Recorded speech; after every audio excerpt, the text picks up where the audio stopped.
লাভপুরের ঠিবা অঞ্চলের বন্যা কবলিত এলাকা পরিদর্শন করলেন বীরভূম জেলা পরিষদের সভাপতি কাজল শেখ। আপনি তো পরিদর্শন করেন, কি বলবেন? দেখুন, এটা প্রাকৃতিক বিপর্যয়। আল্লাহ বলুন, ভগবান বলুন, তার উপরে কেউ নাই। স্বভাবতই প্রাকৃতিক বিপর্যয়, কিন্তু প্রাকৃতিক বিপর্যয় মোকাবেলার জন্য বীরভূম জেলার যে টিম আছে সেই টিম প্রস্তুত আছে। আমি দেখতে পাচ্ছি আমার জেলা আধিকারিকরা সবসময়ের জন্য ভিজিট করছে। সকাল থেকে এসেছিলেন, এখন এসেছেন।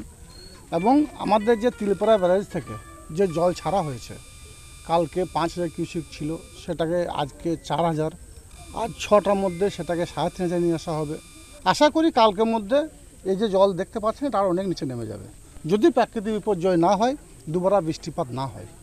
গোটা জেলা জুড়ে আপনার কাছে কী খবর রয়েছে? কোথায় কী হয়েছে, কী পরিস্থিতি? গোটা জেলা জুড়ে আকাশ বৃষ্টিতে বিভিন্ন এরিয়া যেগুলো নিচু জলা জমি আছে সেগুলো অবশ্যই ভরে গেছে।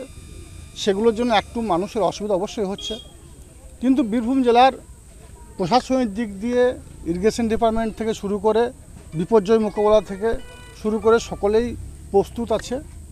আমাদের যেমন কোনো কোনো গ্রামে 2-4টে কাঁচা বাড়িও পড়ে গেছে, সেগুলোর জন্য ত্রিপলের ব্যবস্থা করা হয়েছে।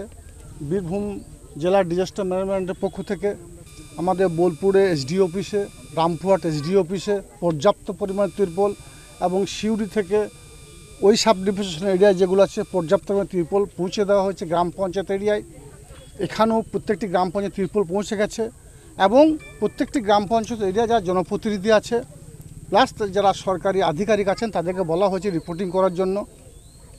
আমাদের মাননীয় মুখ্যমন্ত্রী তিনি সবসময় যে লক্ষ্য রাখছেন, এবং প্রশাসনিক দপ্তরে আমাদের জেলার প্রশাসনিক কর্তা ডিএম সাহেবকে রিপোর্ট করতে বলা হয়েছে। প্রত্যেকটি ব্লক থেকে রিপোর্ট যাচ্ছে, গ্রাম পঞ্চায়েতের রিপোর্ট যাচ্ছে।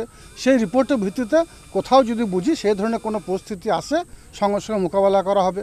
কালকে যেমন পুরন্দুপুরে একটা গ্রামে আমরা গিয়েছিলাম, রাত্রে ডিএম সাহেবও গিয়েছিলেন, আমিও গিয়েছিলাম, এবং পূর্ত পরিবহন কর্মাধ্যক্ষ এই এরিয়ার সভাপত ওখানে 10-12টা গরু মারা গেছে, 8টা গরু মারা গেছে, 4টে গরু অবস্থা খারাপ, তাদের বাড়ি গিয়েছেন, তাদের অর্থনৈতিক হেল্প করেছি, এবং তাদের যদি আরও কোনো ধরনের কোনো পরিকল্পনা গ্রহণ করা যায় সেগুলো চিন্তাভাবনা করছি। সর্বত বীরভূম জেলার এক কথায় বীরভূম জেলার যারা সাধারণ মানুষ, সে মানুষের পাশে আমরা আছি।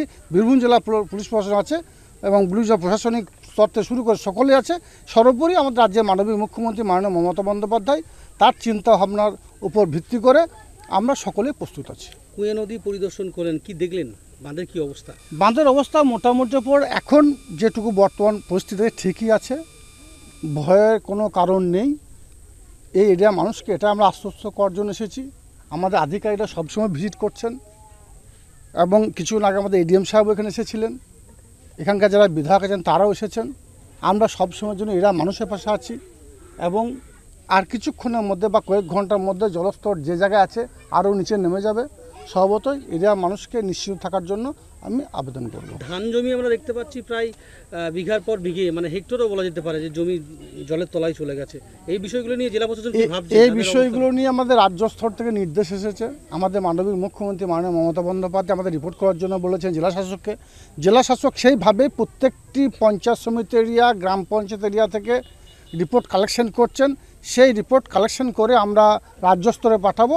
তারপর আমাদের রাজ্যে যা সিদ্ধান্ত নেবার আমাদের মাননীয় মুখ্যমন্ত্রী মাননীয় মমতা বন্দ্যোপাধ্যায় নেবেন।